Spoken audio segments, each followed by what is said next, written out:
Yo, yo, yo, yo. Hello. Hey, y'all. What's up, coworkers? How y'all doing today? What's up?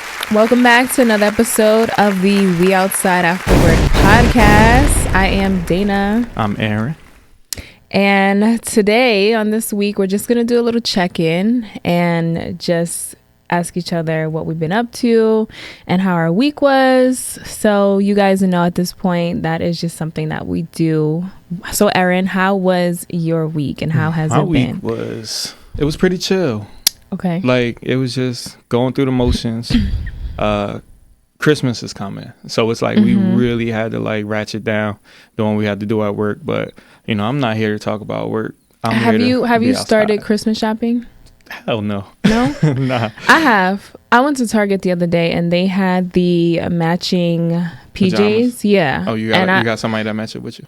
No. I bought my own, but I brought some for my family, like my parents and my brother. But you want to buy me a pair? They was $25. We could do it on the show. Like wear matching PJs? Yeah. I'll do that. All right, okay. See. All right. Yeah. See how that? All right. So I'll grab you a pair next time. Happy Halloween, by the way. Yes, we are recording on Halloween. Yeah, so Dana is her for Halloween, and I'm me. Yeah, we didn't dress up. I was in the mood to celebrate back in August, but then as it got closer, I don't know. Like, I just didn't feel like buying a costume, finding a party or something to like go to and like invite friends. Like, I just was not in the mood this year. So aside from that, did you have any Halloween celebrations this weekend? Nothing? Well, I did a couple things. It wasn't related to Halloween. The first thing was on Friday, I spent time with Jasmine, Dr. Jazz, who was on the last episode. So shout out to her. So she came over, we caught up. And then on Saturday, I went to the Powerhouse concert at the Prudential. And it was cool, but it's not the kind of concert that I like going to. Like, I like going to a concert where it's just that one artist and that's all you see for the whole night. Like, the Powerhouse one, there was, I think it was Kodak Black, Tim's, Nicki Minaj was like the last person to perform. So they made the music louder and it just seemed more of like a concert. But prior to her performing, everyone else just had like mad people on the stage, wasn't really doing too much. It was a lot. Yeah, like it just wasn't really a production. So they had a Mary J. Blige concert in Atlantic City. I actually went because my cousins had went out there. So I had to work, but I'm playing the let out, waiting for them. It was hella aunties out there. Yeah. Smelling like straight. You know how they used to put the jam on and the curling irons? It smelled like 1993 out there. Like, yeah, I would go to a Mary J. Blige concert. It was dope. Everybody had their knee-high boots on and of course. Shit. I mean, it was out there. Yeah. But I need to start getting myself outside. Like, but to piggyback off of something you said about Target, over the last couple of years, per se, since 2020, George Floyd is a really big topic when it comes to just Kanye right now, all the stuff that he's talking about. Did you see that he's apologizing now?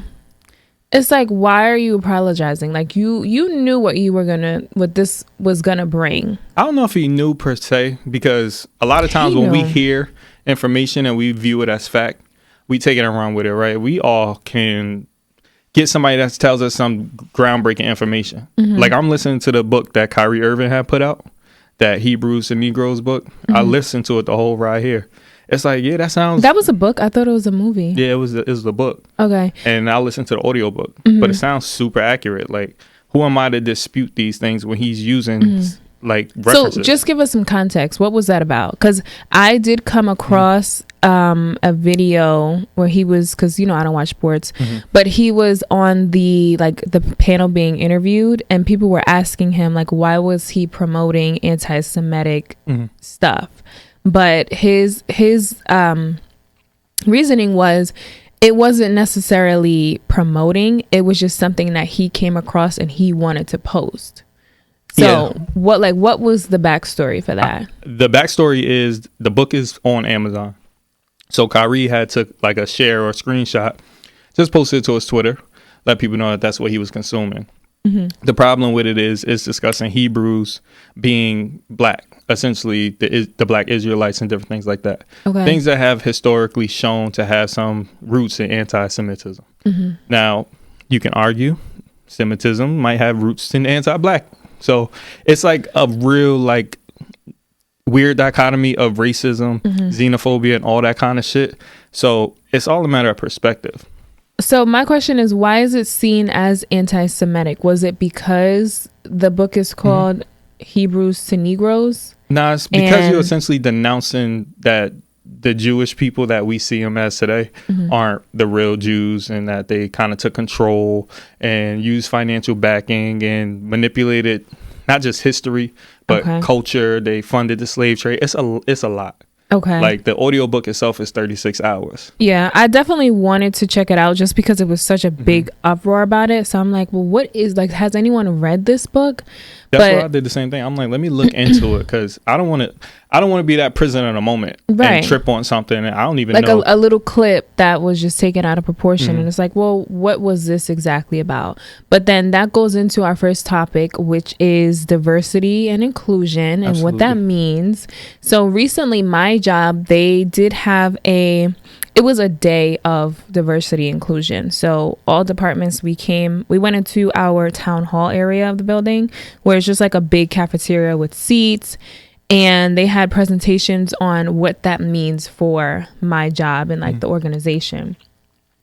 And I do feel like after that day, it was kind of just something to check the box. Like, I don't think it was really getting into what that means.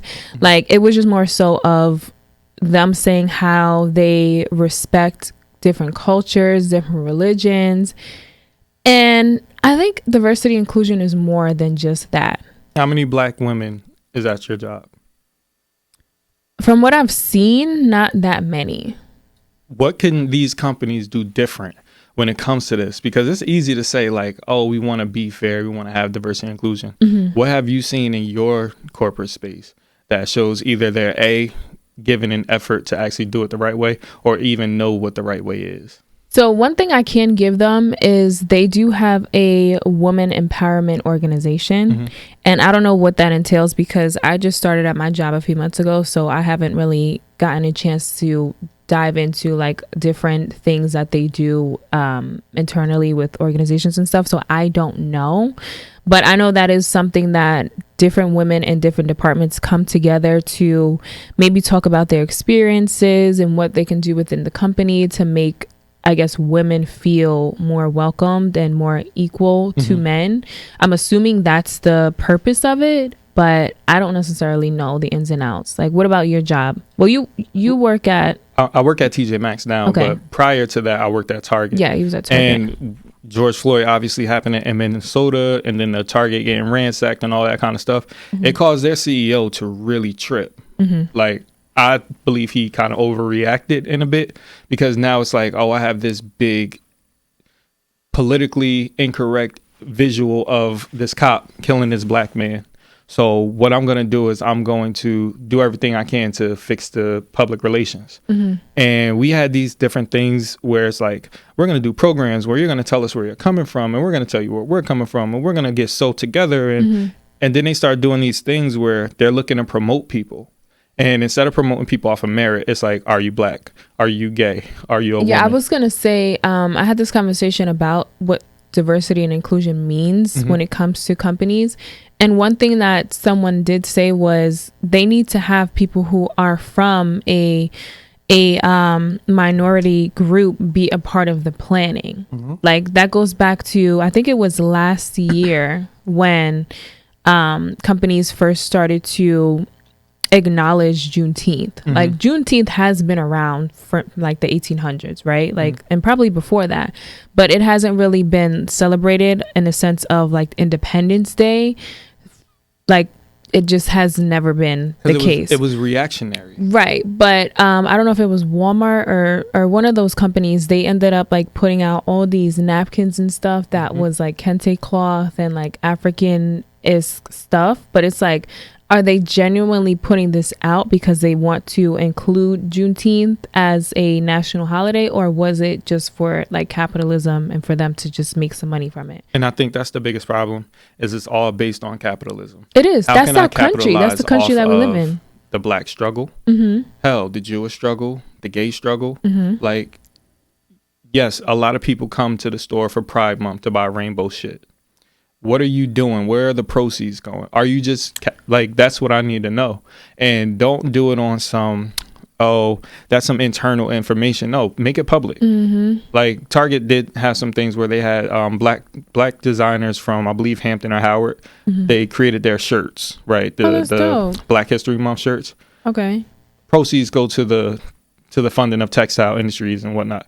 That's the type of stuff that it's going to help. Yeah, black that people. tells me that you guys are serious and you're not just checking a box of like, oh, let's do Diversity Inclusion Day because the company needs to be looked at in this light of including everybody. And to me, that's not really doing too much. I want to know, like, are you a part of different organizations? And speaking of organizations, so the one that I recently joined, the National Coalition of 100 Black Women, when I told my boss, probably about a month ago at this point, that I was a part of that, he asked me to keep him posted about it because I told him the different programs that we have and how much they empower the community and like young girls and women, but overall just like families in general. So like, I didn't know how to take that when he was like, keep me posted. Like, what does that mean? What did he want? Like, I don't know. That's what I mean. Like, I don't know. Was it because you wanted me to tell you about programs that we have going on so like you can be involved in some way or like donate some money? Because a lot of like rich white people, they do donate money to these organizations, but it is a tax write-off at the end of the day. They get something from it. It's how can I benefit from my tolerance? And I think that's the important conversation that we need to have is it acceptance or is it tolerance, right? You and me being black in these workspaces, are we black because they accept us into this workspace as equals, or do they have to just tolerate us as being somebody that's going to be someone we hire? When we were making hires, we literally said, okay, this person, great option for promotion because she's Hispanic. Like, no, that's fucked up. Like, speaking of that, like, so I'm in the process of helping my aunt. I think I said on the last episode, helping her look for a job. I don't understand why on job applications they ask you if you're Hispanic or not. Like, that is just one separate question. And then the next one is, what is your ethnicity? Black, white? I always choose two races just because I know the connotation that comes with, like, if you check black, you don't know if you're getting hired because you are black and, you know, they need that kind of diversity when it comes to just like counting employees and what kind of employees they have. Or if you check that, it's like, well, maybe they don't want you in this particular level of a job. So they see that you're black and they intentionally not choose your resume. Well, I always put that I'm white on mine every single time. Do you really? Because what you going to do when I get there? You're going to say, oh, but he's not white. No, you're going to take me for who I am. Because you're going to have this interview. We all know, like, when you check white on either like loan applications, job applications, financing for anything, like, you're more than likely to get either more financing or just get it in general because you chose white. And the crazy part is, how long have we been living in a postmodern society and we still got to deal with this bullshit? Like, these people that literally work alongside of us are willing to be racist and act like we're just supposed to ignore it and get over it. Like, I'm not with that shit. Like, when Mike Brown died and then the verdict went out that the cop was innocent, these white guys had the audacity to walk up to me at work and they were like, how did you feel? Motherfucker, how you feel? Wow. Like, why you gotta ask me? Is it because you're black? Because I'm black. Like, how do you feel? Do this not bother you? Yeah. Does George Floyd not bother you? Does Breonna Taylor not bother you? Right. Does none of these situations it comes bother down you? to like you as a person. How does it affect you personally? Not because you're black. Like, that's crazy. Yeah, but it's like a lot of it, I don't think these people even can quantify the black experience. Like you as a black woman, me as a black man.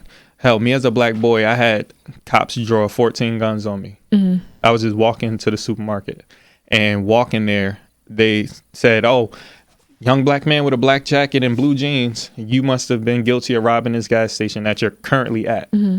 Don't even make no fucking sense. Every one of my male black friends and even my brother, like they've all encountered, and my dad, like they've all encountered an experience with cops that was unnecessary, where they were either held down to the ground or like had a gun pointed to their face. And that's so, like, to me, that is really sad. Like, it kind of makes you docile. Like, remember on the last episode we were talking about code switching, to the point where I said I'm naturally bubbly, I'm naturally personable, and it de-weaponizes me.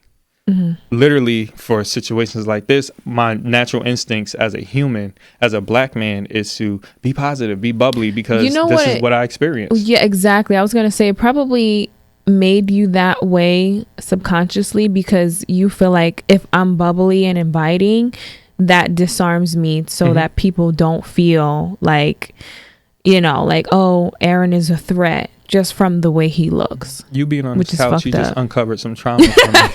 Thank you for that. Yeah, no, but that really felt like unlocking a therapy session and it's crazy because like we work with this every single day. Yeah. And then when we go outside and we are done with our day, we can't just decompress this shit. Like this shit I'm talking about with Mike Brown that happened in like 2014, 2015. And it still sits with me that these white guys are just so nonchalant about it. And then think that I'm supposed to care more than they do. And I think that's arrogance. I think that's really fucking arrogant that you can just sit here and just placate my feelings because, oh, I'm a black man. I'm supposed to feel. And it also goes along with the privilege because they don't know how that because, you know, Mike Brown was black and like he was a male. You can relate with that with like a very close way rather than them, because they don't. How many white people do you hear that are gunned down in that matter, and it happens so often, and like they can like relate to that. Like that doesn't usually happen that often, so it does just make them, I don't want to say, and delusional in a sense too, because this is going on and this is happening, and we're all going to work every day, clocking in, doing whatever job we're doing. But with us, we have a burden of having to emotionally act like everything's okay, but like all this other stuff around black people is going on. You know what I mean? Like that's the stuff that I think about, because in my work experiences, like no one has those kinds of conversations. Like it's just all surface level. It's all like, I hate small talk. Like that is the number one thing at work that I dread. And being in the office, you tend to just have to do that because you're around these people. And I'm not like, I don't confide in people easily, especially about personal things going on in my life. So to have the small talk and like, oh, hey, how was your weekend? Like I truly do not care. But I know because I'm seeing you every day, I have to make some attempt to make it seem like I'm nice. Exactly. See how but there's so many things going on in my head that if I was to express everything, they would be like, yo, like she, like don't talk to her because you know, like she is like very political and she's talking about all of these controversial things, and it's like, controversial. This is your life. But this is our lives though. Like this is conversations we can have, but to go to work and talk to other races about this, and yes, they may be an ally and they may be supportive, but we don't truly have these kinds of conversations on a day-to-day with people. And I try to have these conversations with a lot of white men because I'm actually empathetic to a lot of their plight, right? Imagine everything that you've always been given is now taken away from you. Like you're the type of person that don't realize like, hey, wait, I didn't do nothing wrong. And that's where a lot of white men stand on these things. That's why a lot of conservatism and a lot of right wing talking points exist, because it's like, I didn't do shit to deserve this. Right. Like, so what if my ancestors gave me a head start? Like I'm still doing the work, but it's like, I need you to recognize that the work that you're doing is on a different scale. Like since I've been a kid, I was taught to work 2 times harder every single day. Like, I literally write about this type of shit. And they don't see it because they don't have to. And it's kind of fucked up. Yes, it is very fucked up. So that just goes into my next point about mentorship. Like, being that we are in our, well, you're in your 30s. I'm not there yet. But I'm going to be 30 this year for the 4th time. But I'm aging still. So you don't count? No, I don't count the numbers in Nope. the 30s? Okay. All right. Well, I don't count 40, 50, 60, 70 either. I'm just I'm gonna count them.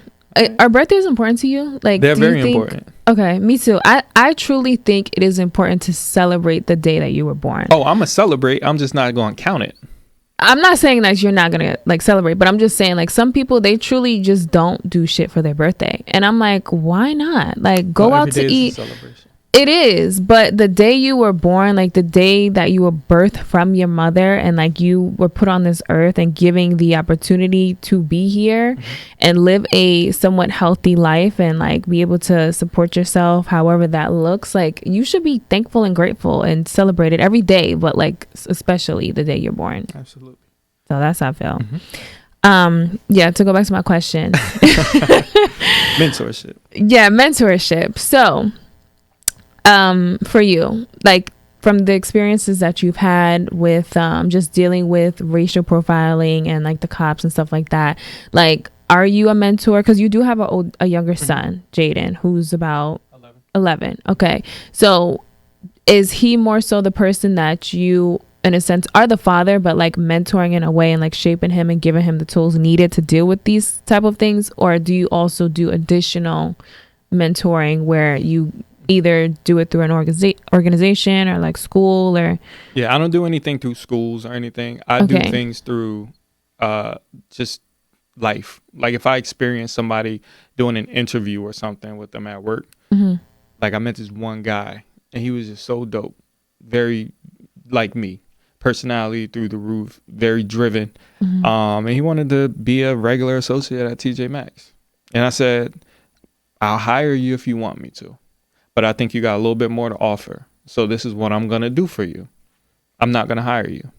I'm going to give you this information and you're going to go to Target and you're going to get paid $6 more an hour. And I'll put the people in place to really make sure that you can progress, because he was coming from Foot Locker as a store manager. So you told him to leave and I'm not going to hire you here.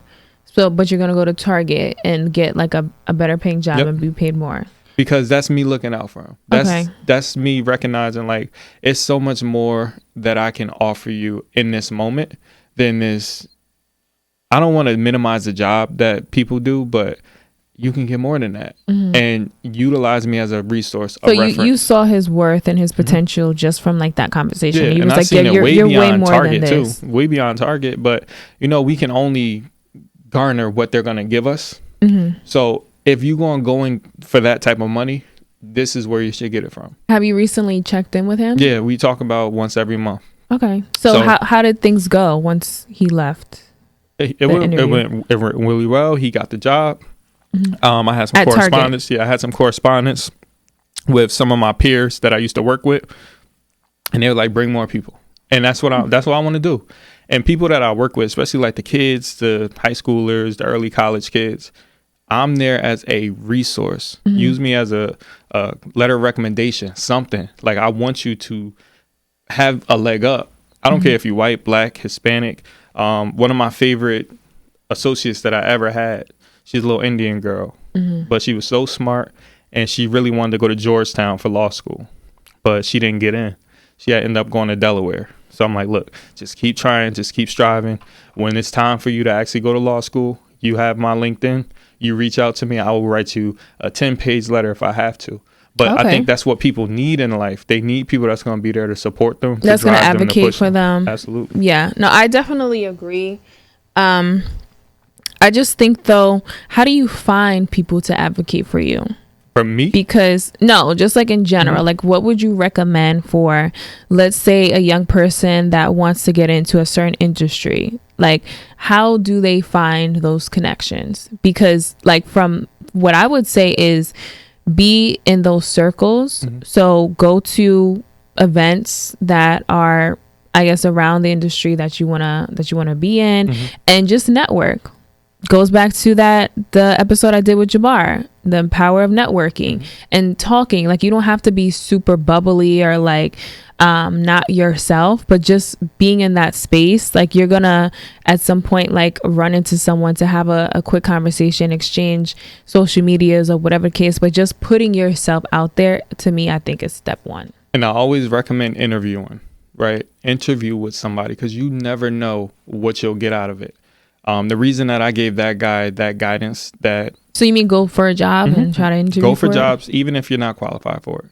If they're willing to talk to you, that's somebody that's willing to listen to you. And that's somebody you should be willing to listen to. I had a job for some random ass insurance company, and I didn't know it was insurance. I was just anything to pay child support. Like, I'm not trying to go to jail. And then this guy was like, I really like you. I like your personality, but you lack accountability. He said that to you? He was like, everything that we talked about in this interview, you're telling me about every single other person and everybody's fault but your own. I would love to hire you when you learn that. When you learn that, you give me a call. And he kept in touch with me. And it wasn't that I wanted the job or anything. It was just I appreciated somebody being honest with me. And have you never had that before? First of all, let's get into accountability and the importance of that. Like, to me, it's not only relationship based. I think if you can take accountability for the actions and the choices that you've made in your life as to like where you currently are, and maybe you're not where you want to be, as far as like maybe you don't have the job, you don't have a family or something that you've been striving for and you're not there yet. I think it is vital to really look yourself in the mirror and be like, yo, I made bad choices. These choices did not align with what I want. And a lot of people don't know how to do that. Like, they don't know how to really just be like, damn, like, it was me. Like, these decisions did not align with what I want, and now I'm in this predicament. So what got you into thinking like that? I would say, so I live, like where I live now, I've been there for almost 2 years. And prior to that, like, I lived with my ex and I had a puppy, Dolce, that we talked about. And prior to that, I lived by myself again for almost 3 years. But after going through what I've been through in that relationship, and just like how I kind of just realized that technology is going to be my career. Like, I was just so against that, and like just not realizing this is where I'm at and this is the path that I'm taking with my like finances and just like pursuing a technology career, right? Like, I finally accepted that. And now, like, living in my apartment, like, I have a lot of alone and quiet time, and it gives me time to really think about the things that have transpired in my life and like where I am. And I think that is key, is to have time by yourself to really just take the time to just like think about everything going on. And that's usually what I do a lot of the times. And that is what accountability looks like for me. For me, it was obviously that conversation I had with that guy, but then it was failing, right? Going through job after job, seeing myself not. Were you getting fired from these jobs? I've gotten fired from a couple jobs from what I believed at the time were some situations where maybe y'all overreacted a little bit. But at the same time, I didn't do what I needed to do. Okay. So I didn't have a leg to stand on. So I hold myself accountable for the fact that these jobs decided to make that decision. Now with some other situations, working with friends like we talked about before, where it's never it kind of wasn't my fault, but hey, it was my fault for being a friend. But you were trying to help them out though. I was. Like, you can't necessarily blame yourself 100%. Like, damn.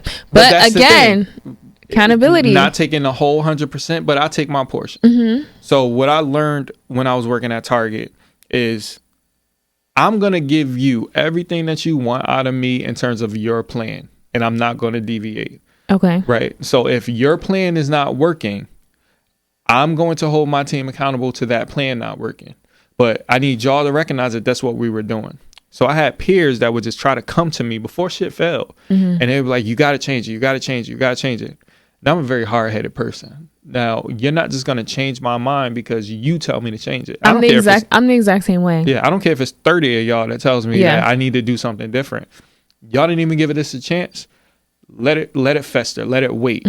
We'll figure it out. We'll clean up the shit that needs to be cleaned. And I took my lumps. I took my losses, and I held myself accountable to that standard. And then once we got right, you couldn't tell me I was wrong because I showed you what it took to really get to that level. Right. And that's what helped me. And I think from what you just said, that you are going to basically do what you want to do and you're not going to be easily swayed. That goes back to the conversation we had with LaShawn when we were saying, like, will you basically debate people into thinking like you, or do you just let them be ignorant?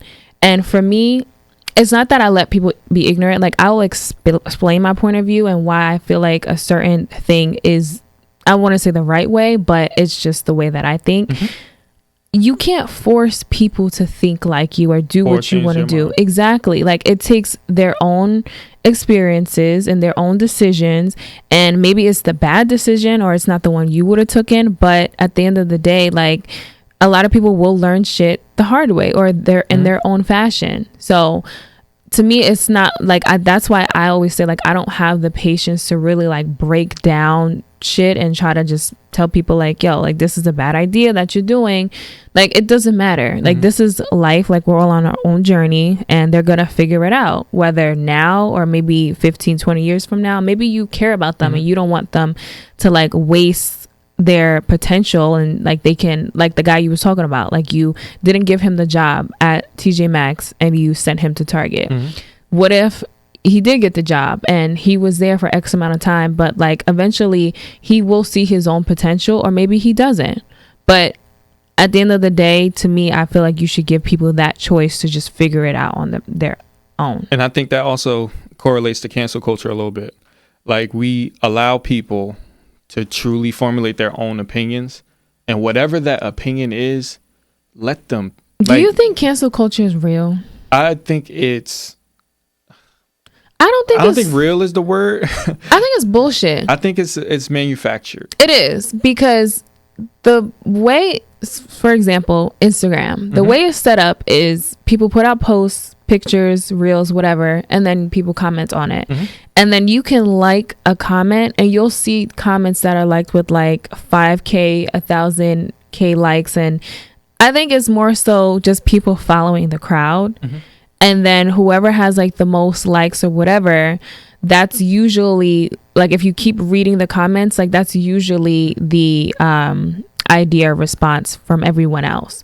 So I think it's more so like a follower base. It's not necessarily because whatever is being canceled is 100% wrong. And that's part of why I don't believe in shit like democracy. Like, it's crazy. Hold up now. I'm serious. Like, why? Like, democracy is voting, right? Like, in because general, we're coming up to the midterms, for example, right? Like, I actually voted already. Like, I did the mail-in ballot, but prior to that, like, I looked up the officials that are running and seeing like what have they done in office prior to like this election. Like, I think it's important, and I think democracy, it isn't 100% what it should be. Like, it's not 100% like you're voting people into office, because with politicians and like any type of industry where there's going to be one person picked to control a country, you're not going to get 100% authentic votes that voted that person in. Like, there's going to be a lot of things going on behind the scenes and a lot of people like blackmailing and shit like that, right? But it's still important to,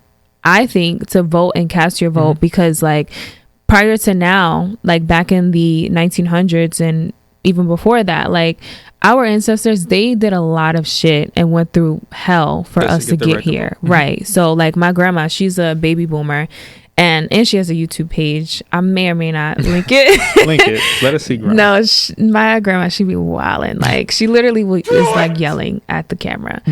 But do it. I might, because I post her YouTube videos too, but it's all political based.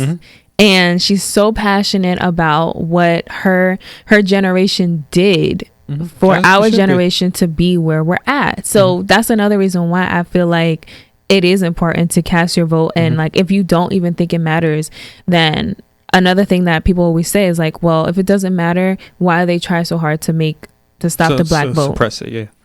So piggybacking off of diversity and inclusion, right? Making black people have the right to vote in, what was it, the 1960s and whatnot? I believe it was right before civil rights. My brain is fuzzy right now. I think I got CTE. Don't mind me. That's another problem. But they used to do poll tests. So, they would make black people go into a city hall or something, and they would give them a test to take before they're able to vote. If you pass this test, then you obviously get the right to vote. These poll tests were bias tests, very similar to the SATs and other standardized testing, and we can talk about that another day. But that's also some very and you had to own property in order to vote as well. So imagine all of that these now. things put together, it actually ruined the black people's ability to cast a vote because they did their best to make them not able to. Why? Because obviously we control our own narrative, right? And we sway the power because white people have positive, negative, whatever you believe, liberal, conservative, right wing, left wing, right? It's black people, Hispanic people, women. But it's so easy. It's so easy to vote. Like, all you need is your driver's license. This is your today. Proof of address. I'm talking about back in the day. Okay, but like now though, well, like why do you think a lot of people just tend, not even people, like young people, I think they more so are not really, like, they don't understand the seriousness think they don't understand. of it. I think we don't trust our politicians. I agree. We don't trust our government. We don't trust society around us. We don't trust the information we're fed and given, because that's what it is. It's that's how it's been, like, since the beginning of time. Because even the media, like the news, like they only give us what they want us to have an uproar about. Just like with the war in Ukraine, like we don't really hear updates about that the way we heard when that first happened, because they don't want us talking about that. But are people, like, because it's not on the news, are they going to the websites to look up like updates of what's going on with that? I don't think they care. Right, they don't care because it's not on the news. But even the people who consistently vote, right? Like, I'm going to take you out of the equation because you did your research, right? A lot of people are single issue, 2-issue voters. Abortion, gay marriage, whatever they're passionate about, that's all they give a fuck about. So if you are for or against this, that's all I care about voting for. That's how Trump got in office. The way Trump got into the office was, I think, because when it comes down to like actually voting, a lot of people don't vote for like the local stuff. Like, they just wait until presidential elections, and whoever is there, like the only two that we have, by that point it's too late. Like, it's by design though. I don't think so. Like, I think if more people actually started to pay attention to their local stuff and did research like I did prior to putting in my mail-in ballot, and just seeing like these people who are on these papers for you to vote, of who they are, not because it's like, all right, it's the presidential one, let me see now who are the only two options. Like, how can you get upset if these are the only two options, but prior to that you wasn't voting for nothing else? Because you, like, in most cases, I don't want to say Trump, because like it don't even make sense the way he became friggin' but I also president. think we gotta get to the position where they're not the only two options. Exactly, that's what I was gonna say. Like, if you follow these people who are running from like the ground up and then see they were becoming senators, then eventually like they are presidents, like if you follow their careers and you're voting or not voting or whatever, then you have more of a say. Like, us as a whole, like, we have more of a say of like, okay, we're confident in this person that we're putting in office. Like, I think prior to social media and like us being able to communicate together like so easily, it wasn't like, they just weren't really held accountable or like really followed like these elected officials, and it was just like whatever they said and put on the media, like we said, that's being controlled, because like they just put out what they want us to just like have conversations about. Like, if we followed them up into the presidential elections, then it would make more sense and we'll have a better understanding of what's going on. Like, that's how I feel. That's where I think the people need to start taking full control over social media, the way they did in Egypt, the way they did in Indonesia, and they need to start fucking shit up. Not from a violence perspective. What do you mean taking control? Like what are they doing? Because I don't know. this is years back. Like they essentially took over the government. Mm-hmm. Like I don't know what the results of it was, but like if it's shit that you are not agreeing with, you need to get on them grounds. You need to get on them streets. You need to make this change. I don't want to be in the country where the government is so like, yes, we don't have the best government, but like out of all of the other countries, ours is more stable to where is that like enough for you? It's not enough, but I also don't want the other extreme. Like I don't want it to where like people are getting killed and like our politicians are being targeted and like Nancy shot Pelosi's and all of that. Husband was just targeted by somebody. He was beaten up, but that's not the norm though here compared to other countries. We had a senator who got shot at a baseball game. We got like this. It happens. It does happen. Somebody threw a shoe at George Bush. Like it happens. Like it does. But I'm just comparing it to other countries. Like recently, I know the Haitian president was killed. And someone that I'm close to, like he was actually researching everything and just trying to figure out like how that happened.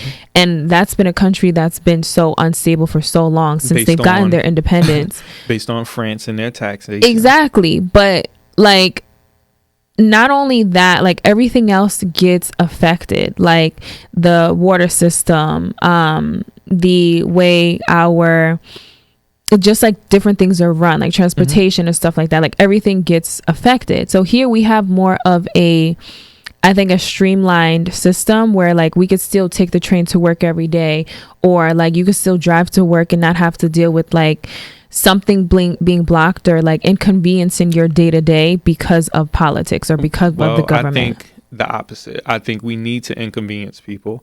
I think we need to make people uncomfortable, because every single day that I exist in this world, I'm inconvenienced and uncomfortable. So with all due respect to everybody else in their like perfect little lives, like sometimes it's fucked up just walking down the street. Like in Union, where I grew up, we used to have this Italian festival. And this is like my first real time seeing what racism looks like. The festival's over and they let out the festival.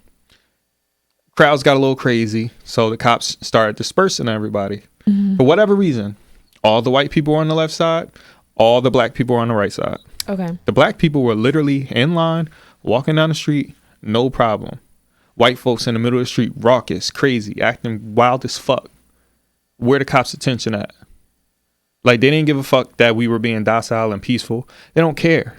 These people break up and tear up cities because they sports teams win shit. They don't care. But let us protest some meaningful shit. And you got people slamming 110-pound black women. That's fucked up. No, like, it is fucked up. I'm not good with that. I'm not either. I'm definitely not saying that's okay. I'm not saying you are. I'm not. I'm sorry. But you think, don't make me put words in your mouth. No, I know you're not. But so you think we do need some like radical stuff to happen in order for real change to be seen? I have no problem with it whatsoever. Okay. And my uncle, he lived through the 60s riots, like in Newark and whatnot. And the retaliation to black people standing up for themselves is, don't worry, we'll give you all the black businesses that you want. We have, you got the corner store, you can have a supermarket, but you can't have the distributors. You can have the wholesalers. This is what they said to them? This is what happened. Oh, this is what happened? Like, it's the reality. So now when you as a black person go to the corner store, when you want to get a hot dog, oh, the Jewish person just sold it for $1. Why are you selling it for $1.50? Because I need to pay for my upkeep. I'm trying to have black businesses, but they fucking me on the middle end. So like that shit pissed me off, honestly. It sounds like it. It sounds terrible. Yeah, no, I definitely agree that some change needs to be made, and it's not just voting, because we've been doing that for how long? You know, like they've been saying they need the black vote, especially Joe Biden. Like, right, but like we really control a lot of things, a lot of different change. And like when it's not a matter of if, like when we do come together as a whole and as a front and really doing the due diligence to make a change, then that's when I think shit will really start to happen. I just want our $1 trillion to work a little bit more. Okay. But yeah, so black businesses is definitely something that we're both passionate about. Black individuals growing and giving us more. But I also want to hold them accountable, because that's what we talked about, right? Yeah. Accountability. So when it comes to our celebrities, when it comes to our athletes, when it comes to our actors and politicians, what are they doing? Like, what are they giving us? What are they doing? I don't know. They ain't giving us shit. And we get to this point where, while I'm not going to defend Kanye here, I'm actually going to offer him some criticism. Stop mentioning him. I won't mention him beyond this. Balenciaga does what for black people? It's of what benefit? Yo, so many black people wear Balenciaga, like Why? the sneakers, because Kanye like made it a trend. You know, Shaq is a black man, right? I know. So what? His sneakers $30. That's a problem. I've seen him on Drink Champs twice, and like he does do a lot. Like he does build up a lot of affordable housing for black people in Newark. Like he does a lot for the community.